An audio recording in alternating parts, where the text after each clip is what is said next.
Now, I think that, and this has been like a creed of mine for a long time, is that good design is accepted and received on such a visceral level that it can seem inevitable or accidental. I don't think that people think that it was thought about, which is a weird sentence to say.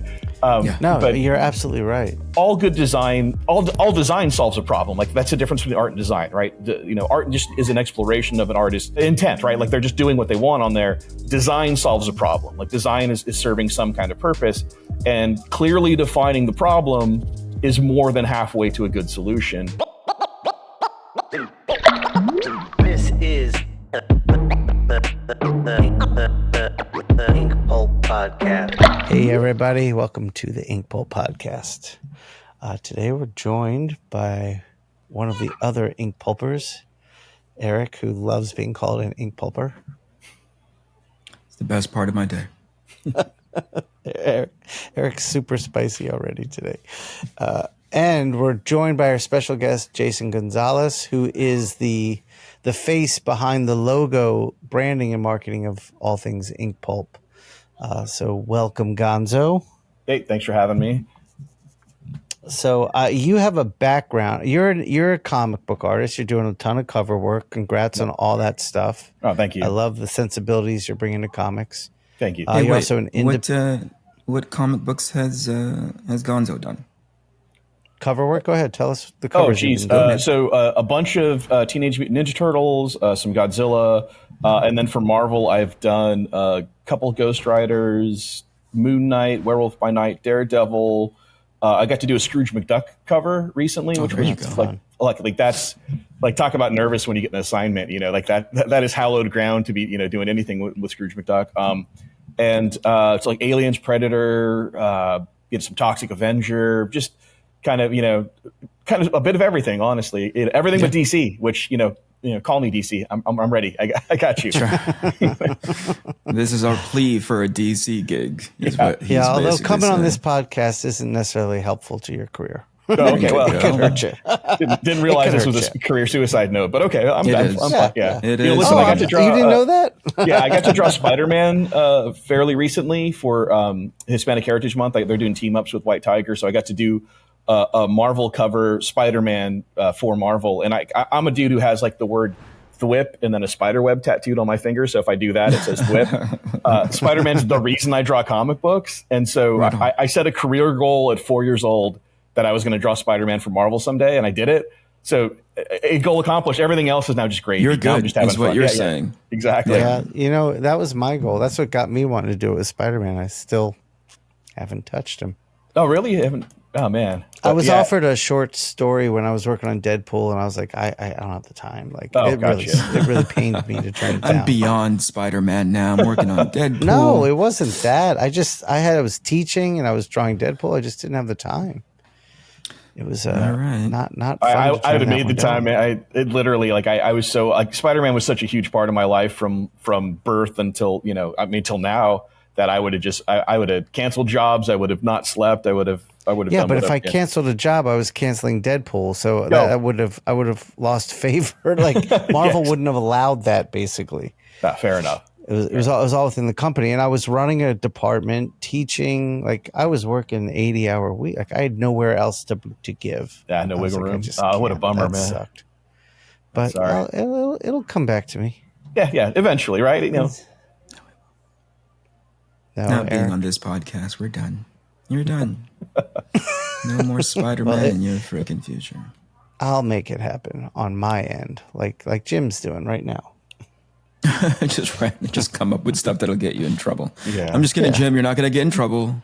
Dude, that Iron Man cover he did was amazing. I bought a print of it in Tucson this last weekend. It's one of those things. Real recently, Marvel's really. I mean, I can't believe some of the stuff I've done is like actual Marvel covers, like just the kind of Mexican folk art I did for the first thing that I ever drew for them, and like just to know that had a Marvel logo on it, but then to see Jim's Iron Man and know that that's an actual Marvel cover that came out. Yeah, it's awesome. I think that the kind of I hope that we're witnessing kind of the Talmudic devotion to house styles like kind of eroding, and that they're willing to kind of take chances now that social media has allowed an appreciation for the medium to broaden. What comics is less kind of Marvel 60s house style that pervaded well into like the 90s even, and then the kind of Image house style that ultimately took over. I feel it like people who are more cartoonists, I guess like the three of us, have like a distinct kind of illustrative quality to what we do, and less naturalism. I'm hoping that is going to take over, and we'll see more interesting stuff from at least Marvel. I was just talking to somebody about this yesterday, which is like, there's always two components, right? One is like the quote unquote artistic integrity. And I think that could be considered to be house style or whatever you want to call it. But like at the end of the day, I would hope that internally editors and so on in Marvel and all these mainstream places understand the brand that they're going forward with, right? So it's I don't know, challenging, if not difficult, near impossible for them to kind of like wiggle outside of that, even though we're huge advocates for it, because like you said, within the context of the three of us, we don't often fall into that very specific groove that they look for when it comes to a look. But I also think there's a component there where internally there potentially are editors that understand, hey, it's not just a mainstream comic book public readers that we're going for, right? There is now this social media component that people really love Jim's work. People really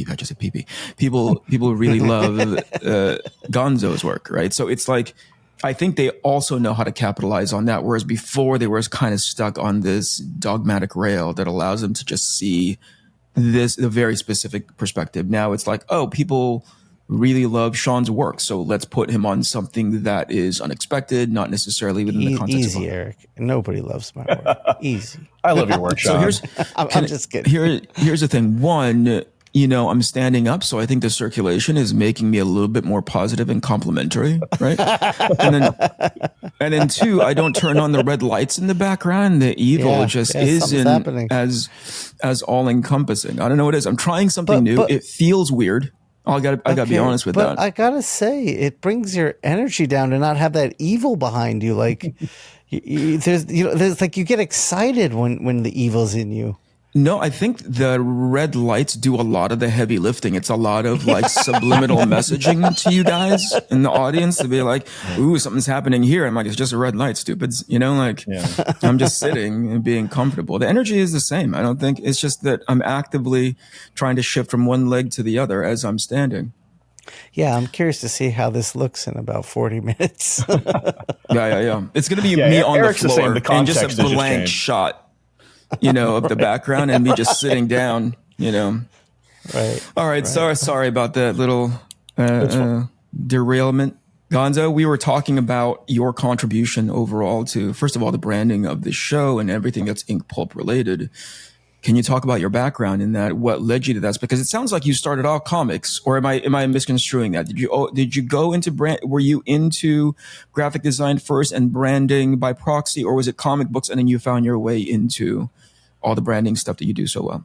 Well, comics was always the dream, when I was a kid, and I ended up going, like all of us, I was drawing in class when I should have been doing math homework and stuff like that. Sure. So when it came time to go to high school, though, I got accepted to the Orange County High School of the Arts in California.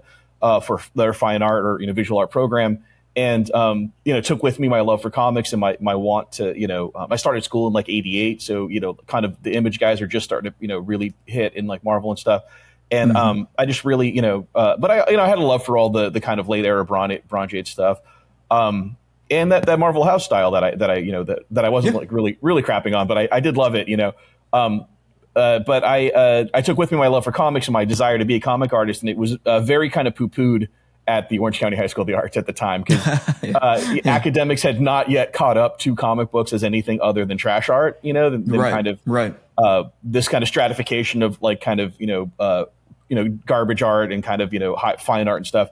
And so they didn't really beat it out of me, but I was definitely schooled in an atmosphere heading toward more of a fine art, like I was going to be a fine artist to some degree, whether that be sculpting or painting or even photography.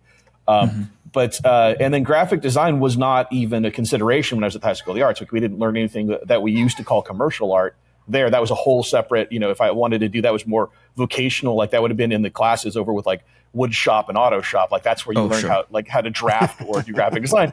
But as I progressed through high school, I saw my friends graduate, and kind of try to enter into like a fine art world of the gallery scene and all of that.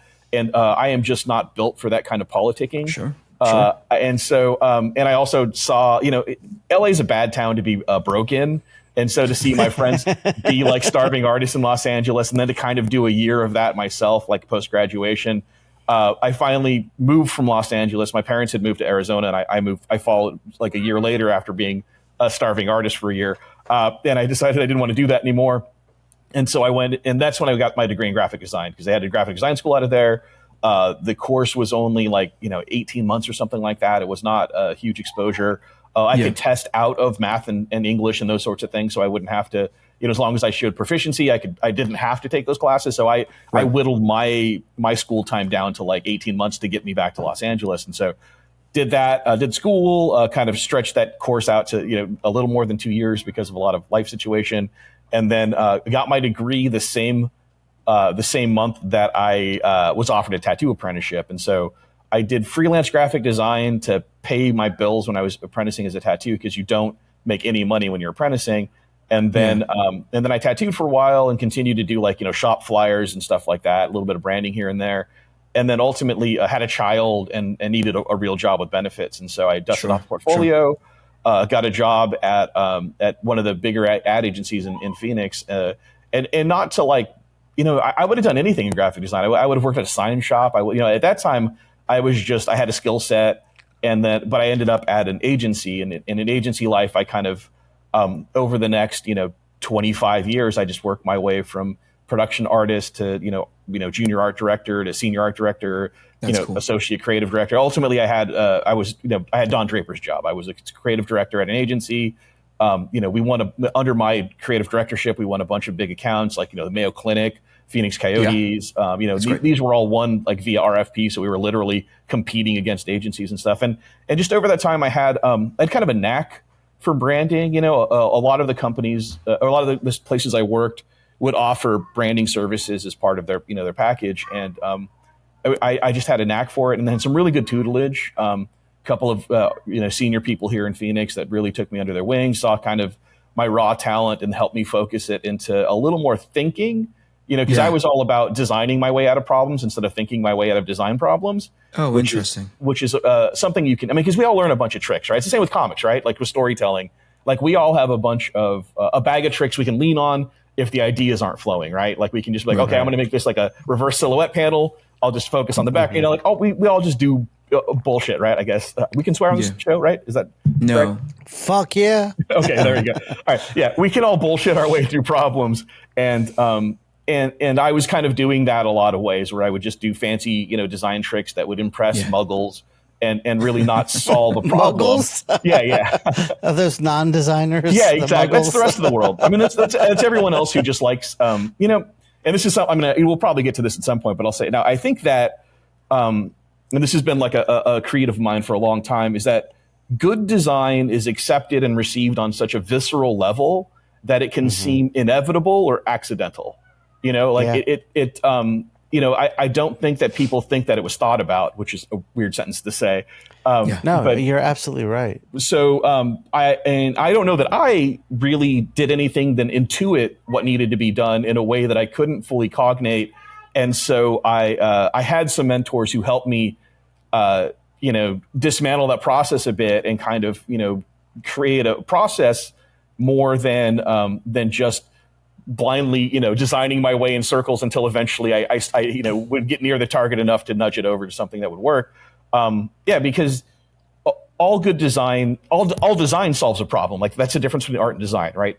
Art just is an exploration of an artist's intent, right? Like they're just doing what they want on there. Design solves a problem. Like design is serving some kind of purpose, and clearly defining the problem is more than halfway to a good solution. And so, I just kind of, that kind of became my thing, was like branding, was sussing out like what it was branding needed to be. And I ultimately just did it for a lot of time. And then the whole time, starting in about, maybe like 2004, when I started doing graphic design for Todd McFarlane again, I really got back into the idea of wanting to make comics. And then ultimately, when I left there to go to a different agency, I started self-publishing a book.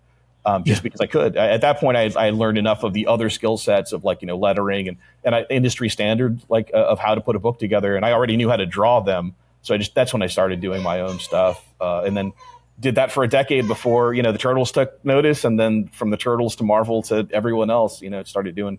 But I still do a tiny bit of, I do stuff for Shawn, obviously. And he's one of like maybe one or two clients that I'll take on graphic design wise, because they just become, what I do is so involved. Like I'm not just going to crap a logo out for somebody. If someone needs something from me, I'm not just going to like make you something that looks cool or will work. Like Shawn has like an 80-page document of brand guidelines that I put together for him. And the creation of that is so labor intensive and kind of, so considered in its creation that I would not be able to continue to make like comic books or comic covers even if I was to continue to make that my bread and butter. And over the past decade, I've kind of slowly switched the ratio of graphic design and comic book to more favorite comics. And then as of about 3 or 4 years ago, I kind of just, I would say I just do comics, but I do occasionally do a tiny bit of graphic design work, but I'm not really actively looking for too much of it.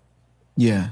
Yeah, it's interesting. Shawn, did you have something to ask? Because I want to follow up on something. Do you want to bring something No, up? go ahead. Go yeah, ahead. It's interesting that you came up with like an 80-page brand document, which I think speaks to the depth of thinking that you go into in trying to like, number one, not just, you correct me if I'm wrong here, Gonzo, because this is what I'm hearing. This is my big takeaway. Is like, it not only explains your thinking, but also explains to your client the capacity and the way that they should be using this so it's the most effective. Does that capture in part of why that document is so substantial? Yeah, well, ultimately, you can give someone a set of guidelines and they can try to adhere to those. But ultimately, like within 5 minutes, they're going to run into some situation that doesn't fall into a step-by-step, like, one-to-one, exact, like, this doesn't, so what ultimately, so I spend a lot of time making these things and I'm trying to help the client. Like I'm trying to give them work that works, right? Like I'm selling efficacy. And so in order to do that, they need to stick to the guidelines in the not prescriptively, but descriptively, right? Like I don't want to tell them if this, then that. Like I want them to think about it. And so I'm trying to make them stewards of their own brand. Sure. And I'm trying to empower them to be stewards of their own brand. And in order to do that, with the onboarding process, I first, before we even get to anything for them, I explain to them, because terms like marketing, advertising, branding have all become fungible terms, and they're not. They are distinctly different. Right. And so I try to show people what those things actually mean, where they overlap, what the kind of superseded, the overarching umbrella, term marketing is just bringing your product to market, right? That's the overarching term. Things like branding and advertising fall beneath marketing. And then what branding is, and branding are different, right? So what a brand is the story someone tells themselves when they think about your business or services. Yeah. Give me an example in real world context, Gonzo. Talk about Inkpulp, like the brand. Okay, so Inkpulp. Gross, Shawn. Okay. Ugh, we got to talk about Inkpulp. I think so we have to talk the about. The audience is familiar with it. It's good to hear the thought behind it. Let's talk about what So ultimately, every branding, every marketing message conveys should convey the same target message, which is. What are you really selling? Like, what is it you're actually selling? And the example I always give is that Nike doesn't sell athletic equipment. Nike sells transcendence of self through sport. They're selling you the opportunity to be the better you. How you get there is their athletic equipment. McDonald's doesn't sell fast food. McDonald's sells enjoyment. How you get to enjoyment is through their fast food. So what is it you're really selling? And something like Shawn, we talked about like what his brand promise is and a certain, and it is expertise. I mean, it is mastery. Like ultimately the Ink Pulp brand is about mastery. Well, when you think about the courses, he's selling you the opportunity to be a master yourself. Right. So, but it's a considered mastery. And so we want everything, but there's also, there's the brand pillars that support the brand promise, right? So the promise is what you're really selling, right? So with something like McDonald's, it's enjoyment, right? But then the pillars that support it are going to be your areas of parity, which is what in the industry you do that's the same as everybody else, right? So if you're a bank, you might have the ability to invest in like land deals in Asia to make money or whatever via your phone. That's a great technology in an area of distinction. But you also need to know as a bank, I can walk in on a Tuesday and get my check cashed, right? Like I need my bank to do bank shit. So you need to express areas of parity because you don't want to seem so far afield of your industry that you don't seem like you're going to do anything kind of commensurate with that industry. So and then there are areas of distinction. What are you doing that no one else is doing? There's esteem, like how you're felt of in the industry. And then there's knowledge, which is what you do, what you're trying to do within the industry that nobody else is doing, right? So those are the things that Shawn's doing. So there, I think the area of overarching all of those things within the Ink Pulp brand is leaning toward a sense of mastery, not Shawn as a master, which he is, but also but giving mastery, to the people who engage with him, right? These conversations are going to help people become better artists, even if they don't implement anything that I talk about as far as branding goes. But it will at least give them a sense that there is a broader world and a larger conversation to be had around branding besides does it look cool, right? And I think that Shawn does that with brush selection, with ink types, with paper types. And I think that things that can seem utilitarian or strictly functional do have vastly different results. And if you can learn the difference in them, you might stick with your still like, I'm a Strathmore 300 series Bristol guy, right? Like I have explored other options, but at least I have confidence in my Strathmore 300 series Bristol because I have tried different, types. And I think that, they might have been things that I may or may not have been able to articulate in the difference in them, but someone who watches like Shawn's, instructional stuff would now know, the different viscosities of inks or whether or not it's a manufacturing thing and can be overcome. Like, oh, hey, this just has a little too much water in it. If you leave it the cap open overnight, it'll thicken up to something nice. Or this is garbage. It's never going to thicken no longer, no matter how long you leave it open, right? So those are empowering his audience to become masters. Because at the end of the day, nobody wants to buy a drill. People want round holes, right? Like that's all they really care about. And so if I can get like a $5 solution that makes the round holes, that might be enough for me because I just want the round hole to be functional. But if I need these clean, perfect little masonite hole, like, into masonry or whatever, like I might need a nicer drill or what have you. So, but understanding the difference between like a hand auger and a Nokia drill will tell me the difference with the kind of hole that I could get. So I think those are the kind of things that the Ink Pulp brand needed to convey, but also it needs to be engaging, right? Like it needs to be accessible because you don't want him to seem so, elbow patch professorial that, he's going to be talking in such lofty terms. Like I've read, James Dewey's Art as Experience, right? And that guy was like a Harvard professor in the like 1920s, and the language is fucking impenetrable. You know what I mean? Yeah. And the ideas are great, and I've slogged my way through it, and it has meant a lot to me. But if I can't engage with it, it's more work, then the juice isn't worth the squeeze at that point. Sure. Yep. So I think that like presenting himself as having, if we talk about, so now let's talk about design decisions with Ink Pulp. You look at the mark itself, the Ink Pulp is very broad and stable, like it's substantial. There is heft to those letters. They're not there's no stress on the letters. Like they don't go from thick to thin. There's no serifs on them. They're unadorned. It is very austere, stable, and it looks like you want your education to be, right? It looks like a substantial thing that's not going anywhere. Because if we had done that in some kind of script font or some kind of serif font or even a little bit of stress or something a little too modern, you want something kind of classic because if it looks too modern, it's going to look dated in 2 years. And then you're going to look like your education is going to be antiquated in 2 years, right? There is a underlined subliminal message that you send in just seeing it. So there's the substantialness of the Ink Pulp itself. There's a little bit of artistic acumen in the stylized K and stuff where it's like, I don't need a K to look exactly like a handwritten K. Like we can have a little fun with it. So it does show some confidence in the exercise of creative acumen in the stylization of the letters. It has stability. It has substance. And so that is the word mark. And then the drip itself has a playfulness, right? It has a creativity to it. And so we're balancing out this kind of what could be stodgy and boring with a little bit of fun. And then all of the things that support that from like the spray paint drip marks that we put on all of his, like a lot of his branding materials, it has a sense of who Shawn is as a person because what you do, how you do it, and who you are the kind of holy trinity of how you want to brand yourself, right? And where those things overlap, right in that kind of Venn diagram, is a place that only you can occupy. Is a lot of people will focus on what they do and how they do it, right? Like we're the biggest, we're the fastest, we're the coolest, we're the cheapest, whatever. That's those are good kind of advertising messages, but a branding message will put your personality in it because no one's going to out Shawn, right? Sure. And so we have to Damn right.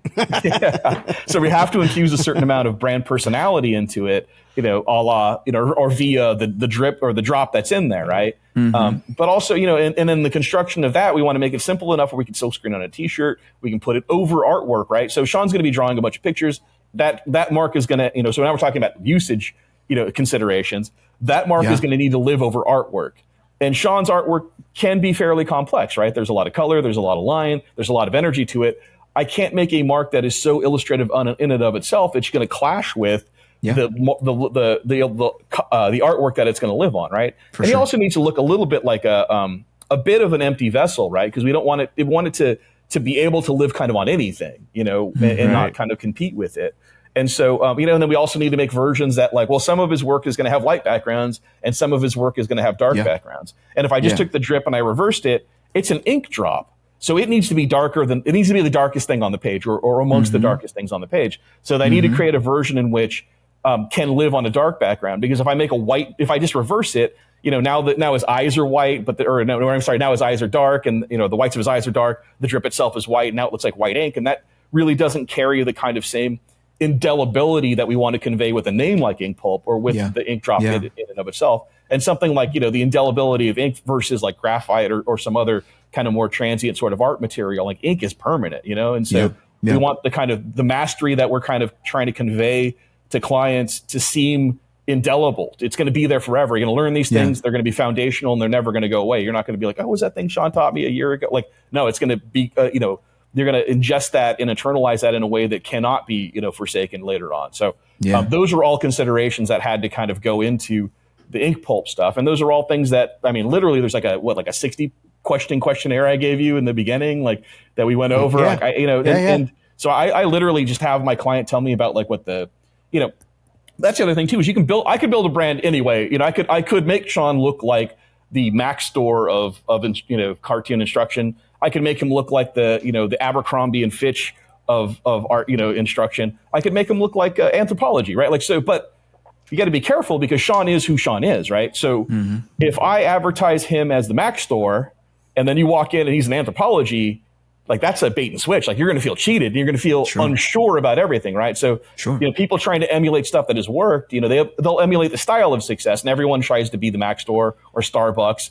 And then ultimately they are who they are. And if if I'm giving you the Mac store and then you walk in and it's cluttered with, jute twine and all these like earthy kind of, you're never going to trust them fully because they kind of lied to you, right? So those are all the considerations, like especially when the brand is built around the personality like Shawn, I got to make sure he can deliver on it, or it's emblematic or symbolic of his personality. For sure. Because ultimately he's the thing that's going to support it, and the engagement tree of that is always going to lead to, dealing with Shawn, right? Like there's no way around that. Like the very few products are going to live out there that don't involve him.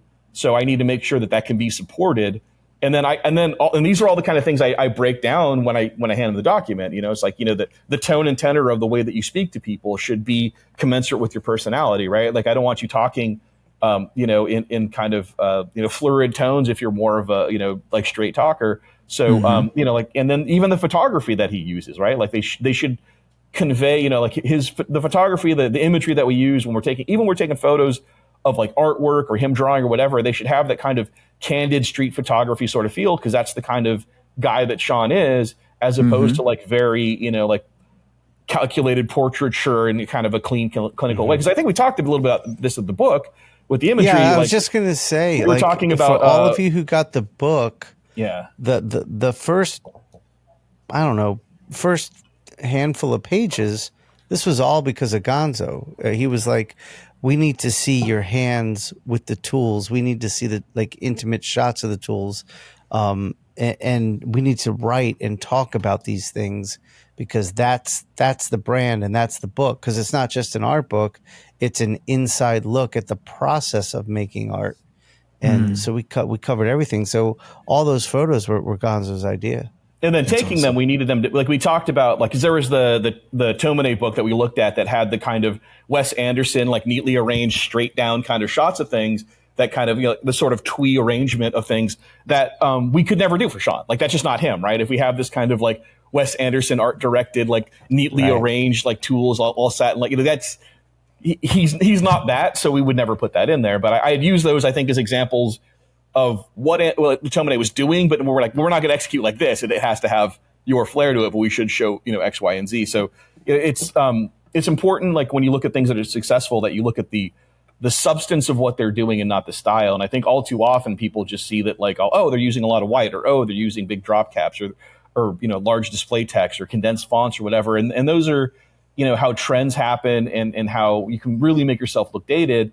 But stuff that was done by like Saul Bass in the 1960s still look as modern as ever, and still have an engagement, because they were true to the brand. And it wasn't about the fact that he was using Helvetica or simple, geometric shapes or whatever. It's like, no, he knew that's what that needed to be.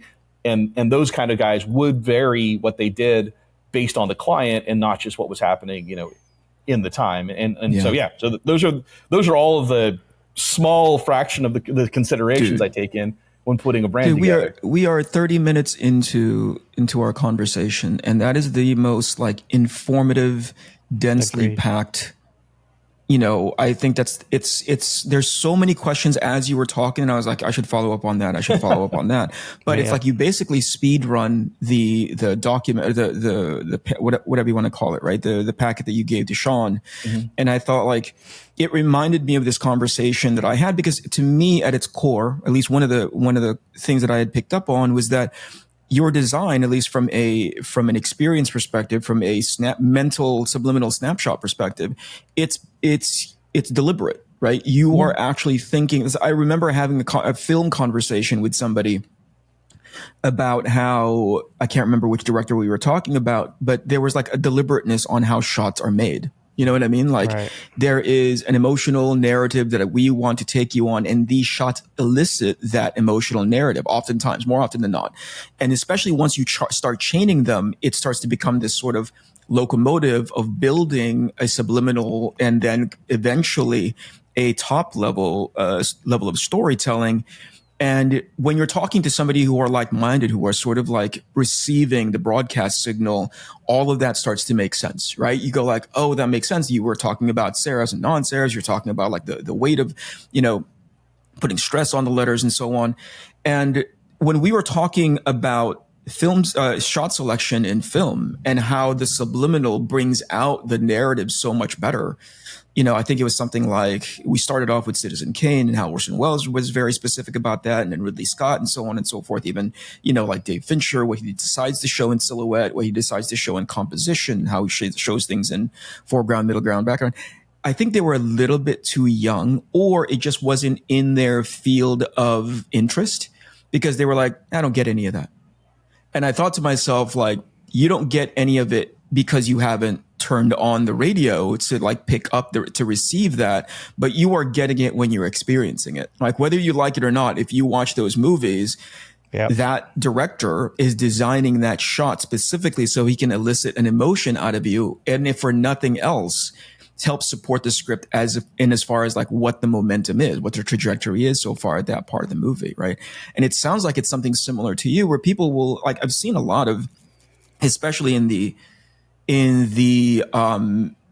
creator-owned / self-publishing space that we're in, right? I see a lot of people design logos. I see a lot of people who design that kind of branding, potentially not even for themselves, but it does reflect on them, but specifically for the book that they're doing. And it doesn't seem to click. It's a logo that stands out by itself, independent of the book, and really is quite distracting. Where, to your point, you're like, correct me if I'm wrong here, Gonzo, but like, it needs to be harmonious to the message, but also in and of itself, if you decide to omit the message, it also has a message, right? Within the context of that, right? So I think that's really absolutely difficult. That's a difficult puzzle. That's like a 10-sided Rubik's Cube that you're having to play around with, Yeah, well, I think so. Mastheads aren't logos. Like, logos need to function in a much broader form. The the masthead is going to live contextually more often than not, but it also is going to live on artwork, right? So the creation of it needs to kind of, you need to kind of balance that out, or like legibility versus like the art style you're going to be employing underneath it. But also it lives on a comic shelf, like amongst other logos in a world of kind of busyness and the cacophony of imagery that you're going to get coming off of just a stack of new comics or a wall of new comics. But yeah, I mean, it should be commensurate with the ethos of the book, right? You should have some sense of what the book is, not just by what the words say, but how the words are on the the book itself. And the consideration of that, if you see something has gone beyond just utilitarian, like, well, this says whatever, like then that consideration conveys a confidence and a trust, right? Like, because if it looks like someone thought about it, I know that they probably thought about the rest of the book, right? And so I think that the person you're talking to about the movies, like they might not be able to articulate or really express what it is about the shots that they watch, but everyone feels it. Everybody sees bad design and they're like, like I don't get that. Like, that doesn't work for me or whatever. Like, they can't go like, well, the stress is wrong here, or the tracking is all fucked up, or the balance, or like we can talk about Gestalt principles all day, which, I encourage everyone just like look up Gestalt principles, because that is more about how things are felt. But that's not accidental, right? Like, I can create tension, I can create ease, I can create moods, I can elicit an emotional response. And that's all that you really, as a designer, as a comic artist especially, that's all I really want is an emotional response. And I want to kind of govern what that emotional response is. Because at the end of the day, no one gives a shit about what they read in the comic book. And they don't give a shit about what they see in the comic book. What they give a shit about is how they feel about what they've read and seen. And so, I can give you a shot of someone, like if I just want to give someone information, I can have a talking head and just a bunch of like what I want to tell them, speak directly to the viewer, right? But if I want to make a commentary on who that person is, now I can contextually put them in a way that would convey some information beyond what is being said and probably say less.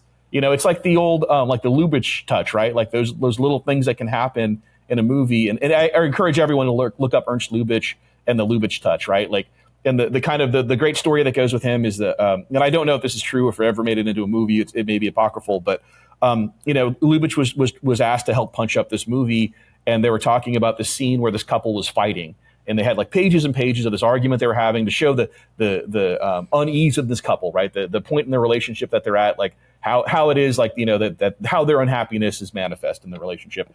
And at the end of the day, Lubitsch just rips up all of the conversation. He goes, "No, we're going to do one scene. The two of them are going to be in an elevator. A younger attractive woman is going to walk in the elevator, and he's going to take his hat off for her, and she's going to notice it."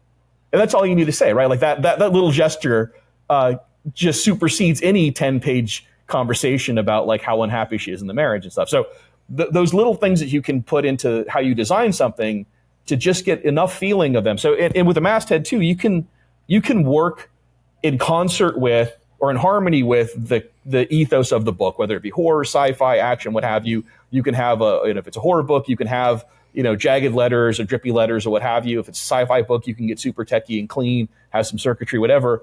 Or you can work in juxtaposition of that, because that might underscore the ethos of the book if you have something that is the exact opposite of it. So if I have a horror book and it's just going to be brutal, like blood everywhere, viscera, all of that stuff, but the title of it is this nice, clean sans serif font across the top, now the horror looks even more horrific because it's in juxtaposition to this clean font. So it's all in like how you want to frame it, and there are multiple ways to skin a cat here. Like you can find different ways to kind of create this sorts of thing, but whatever your message is should be clear that that's the message, right? So you'll get some people who are like, well, I want a clean font, but it is a horror book, so within the clean font, I'm going to have like a splatter of blood.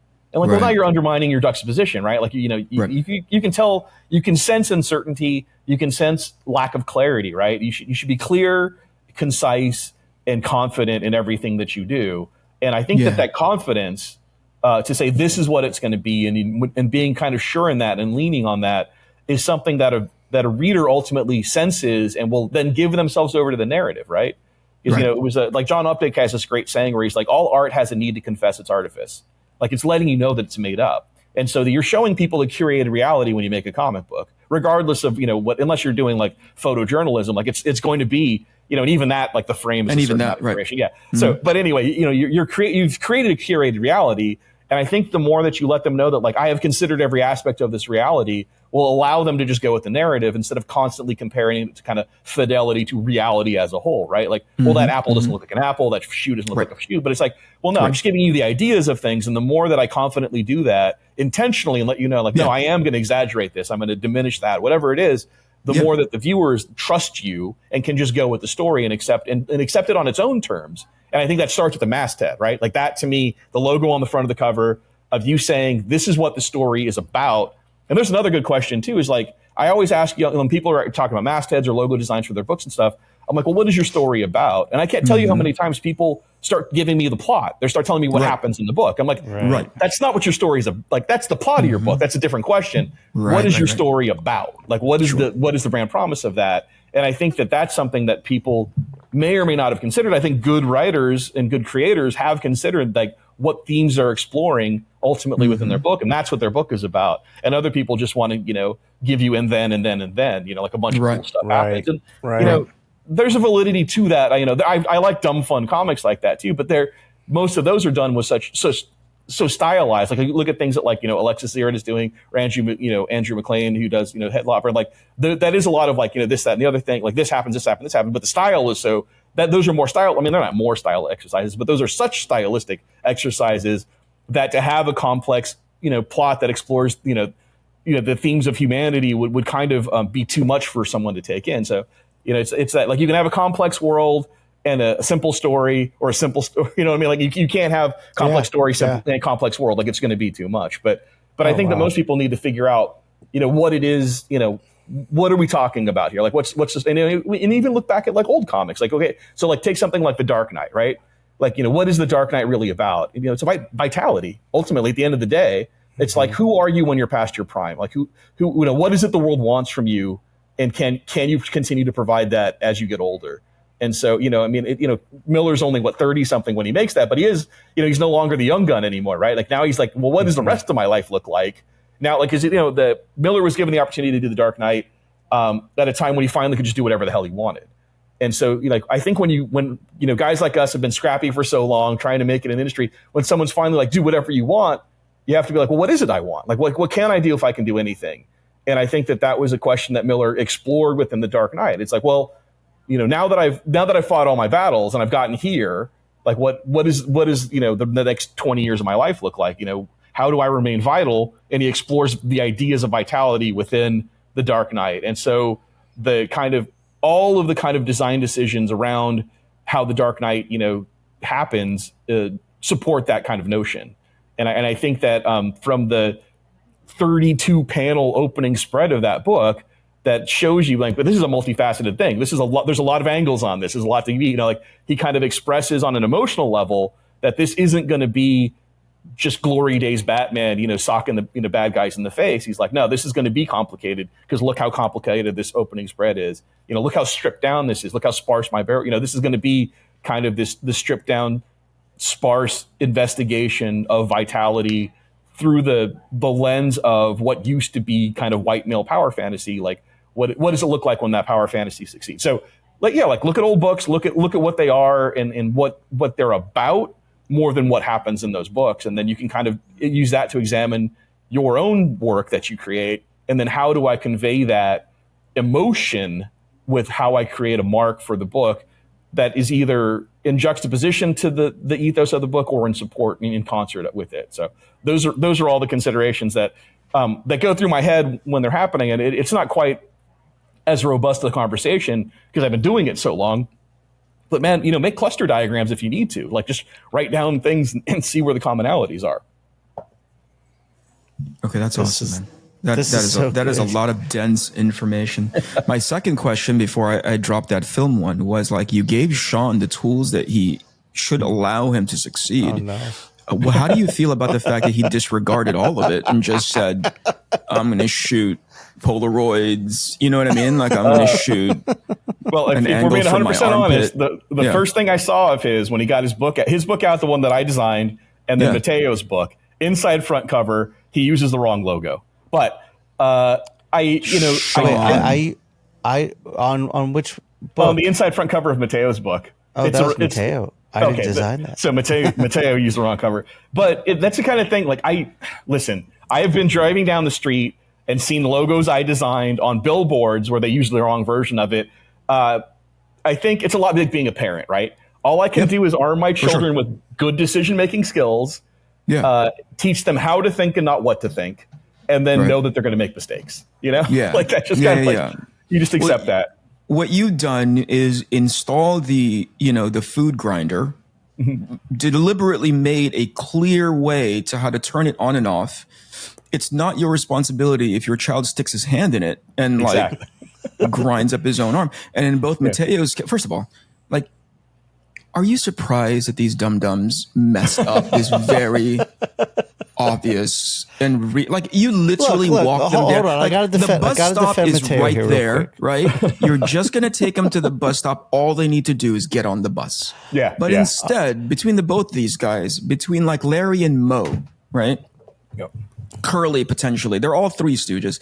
Like they don't get on the bus. They like step in front of the bus. They don't even wait. Like, you just have one job: get on the bus, right? But these guys are like, "Is that a bus?" and run headlong into the bus. Forget all the instructions. 80 pages worth of like, just get on the bus. And these guys decide, you just have to make peace with it. You know, it's one of the things where it's like I have gotten to a point where I spell out almost every scenario I can think of within the brand guidelines. Like, if this, then that. And then I put the logo that's supposed to be used in those scenarios. And then I put the file name of the logo underneath the version that's supposed to be used. Good parenting is what you're doing. Good parenting is what you're doing. Hold on. We were scrambling to get something done to put in the book before it went to print. Gonzo, you had sent me a sheet of stuff and said, I will send you the branding guide and the all the files, but I can't do it right now. I don't have that, so we're guessing. So I can't put that on Matteo. We didn't have the guidance of knowing that. So there. Fair enough. Yep. That's them pushing back on their dad, dude. That's what they're doing. They're like, Dad. You know what? Here's the thing too. The reason why we got hit by a bus is because you didn't tell us not to do it. You know, you just said, get on the bus, but you didn't tell us not to step in front of the bus, you know? And you're like, I guess that's right. You know, there's no function in you for survival, but okay. I'm sorry. When I do brand my everything I do, I do pull up the branding guide and try to adhere to it as much as I can. But I also know what. Go ahead, dude. Go ahead. What were you going to say?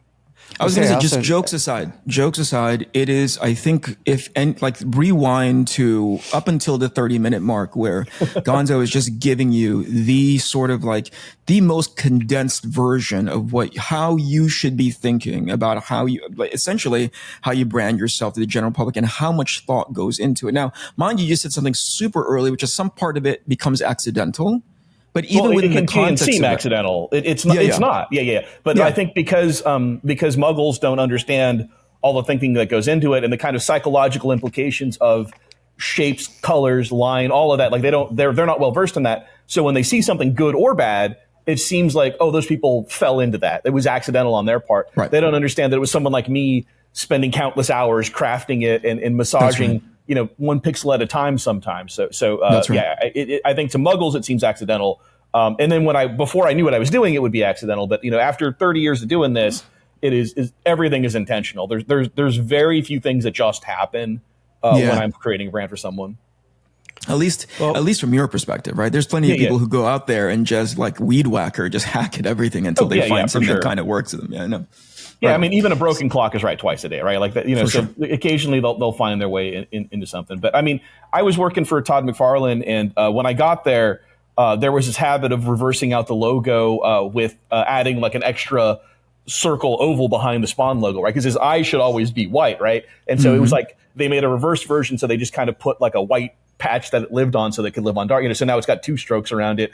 And then that was becoming like another stroke for like re-reversing that to make it work on black. And it was just becoming like a sport team where it just had like 3 outlines on every letter or whatever. And I got in there and I cleaned up all of their branding and logos so that there was one like file that all his designers could pull from, everyone from packaging to, you know, to the fucking website. Like we all had like, this is what we use on black, this is what we use on white, so that the whites of Spawn's mask are always white.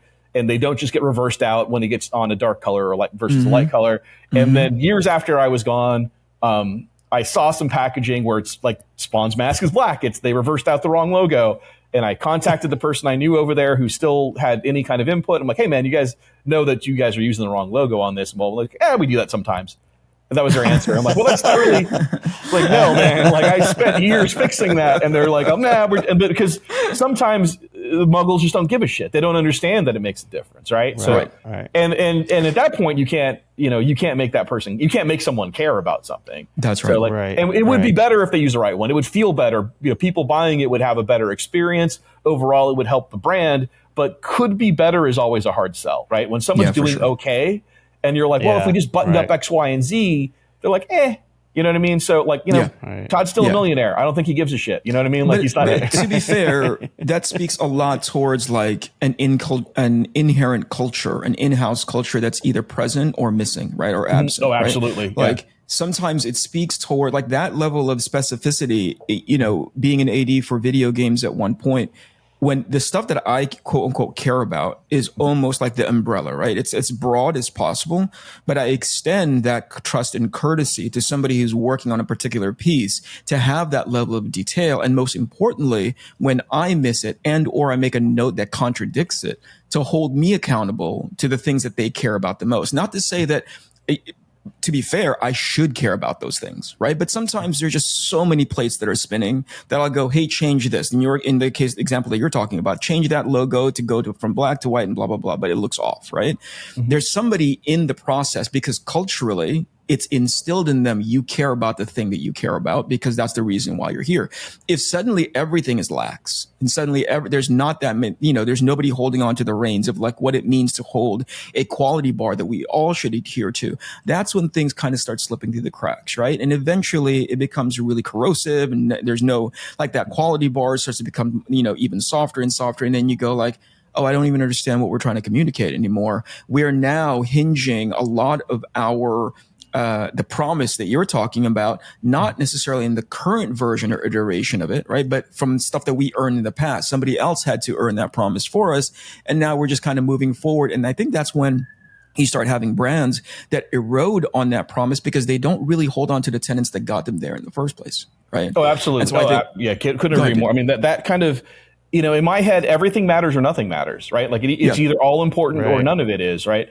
And I think that, people do find success and then kind of coast and are okay kind of eroding at their own brand, where now they like the distinction that they kind of carved out, those firm borders that allowed them to be this thing are so amorphous and porous now that they no longer stand for anything. And they kind of, they can become this kind of, I don't know, like Coke, right? It becomes it's almost a generic term now, right? Like for sure. Coca-Cola, like, Coke is now just soda, it's not necessarily, but but Coke does do a really good brand of kind of distinguishing itself within the marketplace. But I think that, I think that's the problem with growth though, right? It's like you just, as you grow, it gets harder and harder to kind of be considerate of everything. So you have to hire people who are stewards of the brand, who are, who do see the importance of like, that's tragic enough for Donna. Like we can't use that font, and be like, oh, it's just an email. And it's like, I don't know, about you, but like I get a lot of emails from a lot of companies. And when I get emails from a company, and every single person I talk to in the company has a formatted the exact same email signature on all of their stuff. I'm like, these guys are buttoned up. They're going to get me paid on time. They're going to like answer my emails. You know what I mean? But like when I get like a bunch of emails from 5 different people at the same company and all their e-cigs are different and some are giant and some are small and some have like 19 images at the bottom or what have you that I have to like load every time because like I have my filter, like that kind of stuff. Like they seem a little fly by night. I'm like, fuck, are these people going to pay me on time? Do I want to be in business with these people? And ultimately, that's kind of like you're always building trust with whoever your customer experience is, right? Like when I buy a Macintosh, when I buy my Apple and I pull it out of the box, the way the box lid fits on the box itself is like, oh, someone had to engineer that to fit just perfectly to come off easily but smoothly. And the stickers that they use to keep the felt kind of in place comes off cleanly without making a mark. I'm like, that was hours and hours of R&D. And whether or not that I know what goes into product design versus like I just like how it feels coming out of the box, I feel better about having spent $2,000 on a computer, right? For sure. So, I think a lot of advertising, a lot of marketing, a lot of messaging isn't to sell, but is to reassure people who have already bought I am in good hands. I made a good decision when I decided to engage with X, Y, or Z. Now, I read a comic book and I see that like the cover was great and the art is cool, but I start reading it and I'm like, this paper is garbage. And then I get to the back and their back matter is just a fucking photocopy of the script pages and they put no thought into how they designed it. I'm like, fuck you. You don't value my time or my money. That is an insult to me as a customer, right? For sure. But if I go when I get to the back matter and someone's like really thought about like, oh man, these are like really justified columns are nice, the gutters are clean, the drop caps are great, the display text is cool, these cut lines are kind of like inserted nice, like and it just feels right. Whether or not I decide to read that, I know that like, oh hey man, Shawn took the time to put like effort into his back matter. I want to read every comic this guy does. Like he's thought about it. And I think that too many people think like that'll do. Like, oh, that's fine. It's in there. They think the content speaks for itself, but how the content can be received is as important, if not more important, than what the actual content is. Yeah, I agree with you. So by the way, heads up, if there is a loud engine motor-like noise that's going to come across my window, it's because there's gardening and I'm going to have to hit the mute button. So Shawn's going to have to do a lot of heavy lifting for the next 5 minutes or so. But I think we were talking about this offline, or was it on air, or when we were recording, Shawn, like the enshittification of things, because there's not enough people who care, right? Like there's whatever it takes to get out to market is just enough. But I think there's some version of people who are good at their craft. In your case, Shawn, it's drawing, or potentially there's podcasts. I'm still up in the air about that. But in Gonzo's case, it's like how much of the general populace will be affected by something that's good design. I don't know what that number is, but the fact that somebody is paying attention to that goes a long way to combat that enshittification of things. Because the honest to goodness truth is, especially in the self-publishing world, you can put out anything, put a price tag on it, potentially it could sell, right? Mm-hmm. But what is the thing that's going to there? But there is a key component. I think Gonzo mentioned it like 5 minutes ago. There is an emotional component to buying an Apple product that is purposeful and designed and manufactured specifically not for that just holding onto the computer, which is this massive expensive purchase, but the feeling that you get when you get that item, right? Here comes the gardener. I'm going to pause. Or I'm going to. All right. I'll talk. So this is going to bring us into what we're going to get into the last 30 minutes for our Patreon. So those of you who want to hear this portion of the conversation, subscribe to the Patreon and you'll get this. But I wanted to have Gonzo on today to discuss this because this podcast seems to be very attractive to what's going on in the self-published and independent comics world. And in order for us to succeed at the highest level and build this like almost secondary industry, we need to consider this, and we need to have a real strong sense of the branding, the marketing, the advertising, the logos, and all that moving forward. And we can I don't know that we ever could, but we can't look to the larger publishers as the beacon in this because I don't think they're succeeding on these levels either. And I wasn't aware of any of this till I started talking to Gonzo and started working with him.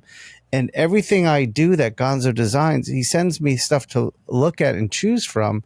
I'll always say I like this one, and Gonzo back me up on this, but I always say, what's your favorite and why? Because I'm not I trust you entirely, and I always want to know, I want to learn from what we're doing. Like this one might catch my eye, but what's going to serve the purpose better? And that's why I'm always asking you why.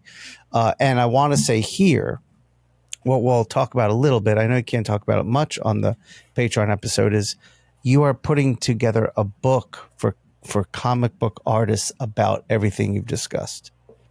Yes. I don't know how much I can talk about it other than all 30 years of me doing this are going to go into this thing.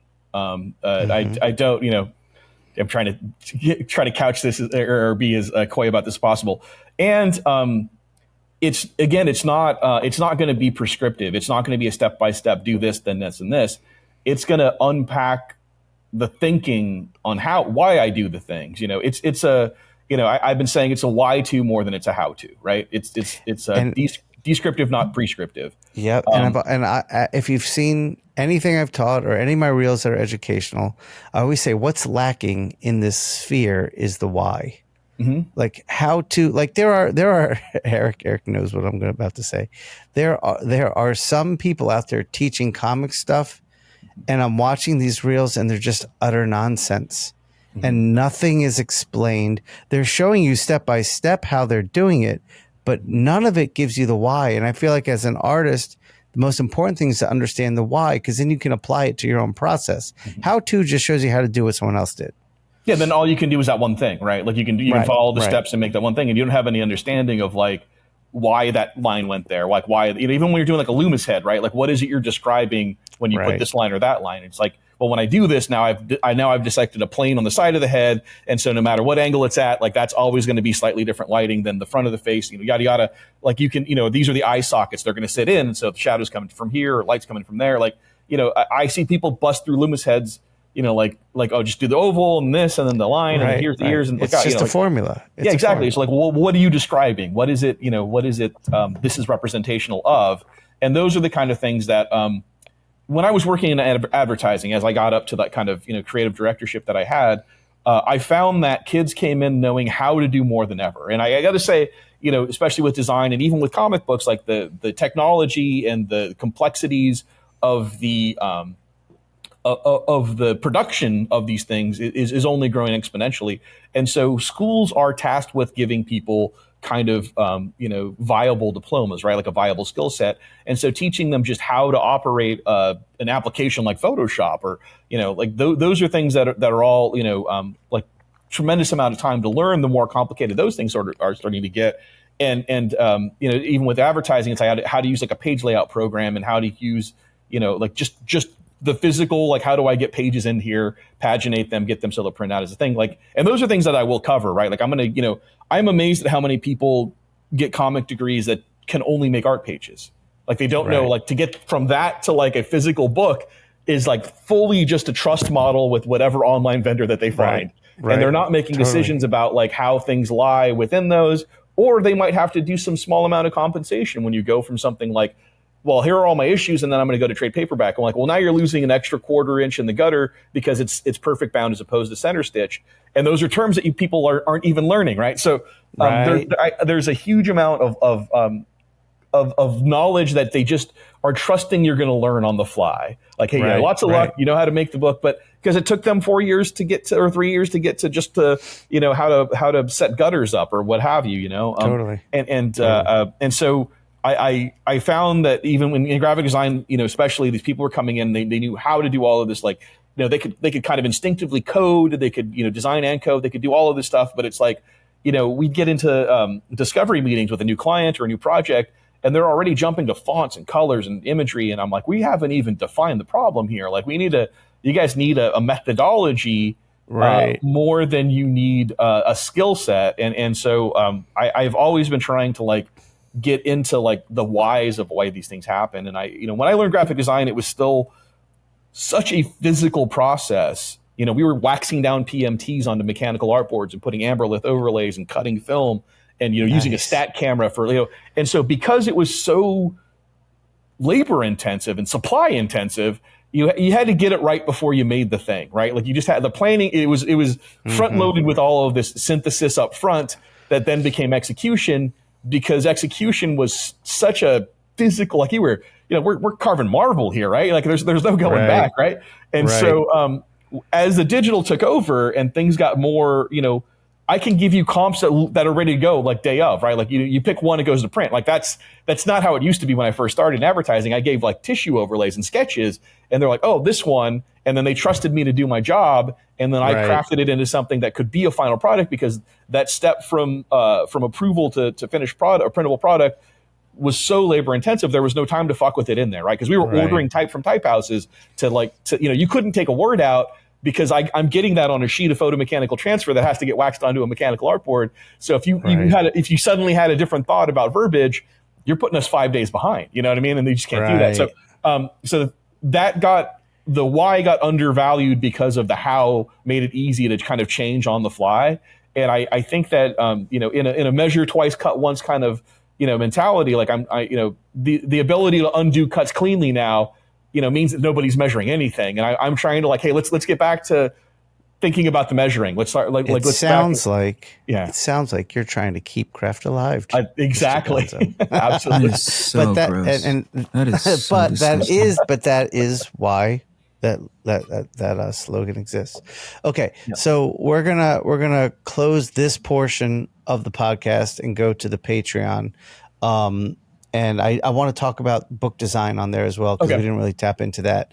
But Gonzo, is there anything you want to promote or shout out, your socials, anything? Well, now's the time to do it. Yeah. So, I'm Jay Gonzo Art on Instagram, and I think I am. God, I don't know what I am on Blue Sky. Just look up like Jay Gonzo. I think I'm just Jay Gonzo on Blue Sky, and then like Lamano Comic on Twitter. And I'm at a point where Instagram followers are going to help me, and they're going to help me like with making this book a reality. So if anyone listen, go follow me on those. Mute me if you have to. I just need the number. So please go follow me. Well, also, Gonzo, you do put a lot of like lessons when it comes to design work on your Instagram. So I think it's a really valuable account to follow. Yeah, this book. I mean, I do a lot of like bullshit stuff on there too, but I do almost weekly. I put some kind of like this kind of started on Instagram, where I was just doing quick little like, hey, did you guys like, and just dumb tricks that people don't know, like dumb little like proportion tricks. Where I showed someone like, hey, if you just measure out the original and then draw from the corner up to where it meets the edge of the page, now that's your new enlarged art size. Like you don't have to do any math. Like now you're working proportionally. Like I think I did that one day. I'm gonna actually do a video of that pretty soon. But it's just dumb little and honestly just dumb little things like when you're making letter forms, like custom letter forms, like make sure that you're like finessing it, not just using shape builder, because you'll end up with weird shapes or what have you. So anyway, Jay Gonzo Art on Instagram, probably like the best follow, and then Lamano Comic on Twitter, Jay Gonzo on Blue Sky. Yeah, but please go follow me if you guys can. All right, awesome, and Eric's very happy because Matteo's not here to sign us off. I mean, just generally, Eric, but specifically, yeah. right. For that you don't have to sit. You don't have to sit through the bye. So, Eric, why don't you give us the better alternative? No, I don't think I'm going to do that. So, thank you for joining us, dude. Thank you for sitting. That was a ton of information. I'm walking away. It's like this is one of the better. I am so glad that we managed to reschedule this. For the people who don't know, we were having technical issues the first time that we had you on. Thank you for coming back. Thank you for making time for us. And most importantly, thank you for that huge, like super dense download. I hope that when the book makes itself available, everybody go support, and like you said, go follow on all socials. Admittedly, I just did it right now. I'm like, I'm not following, but then I realized I don't follow anybody, so it doesn't. That's not out of character. Anyway, thank you, dude. Really appreciate your time. Thank you. The Ink Pulp Podcast.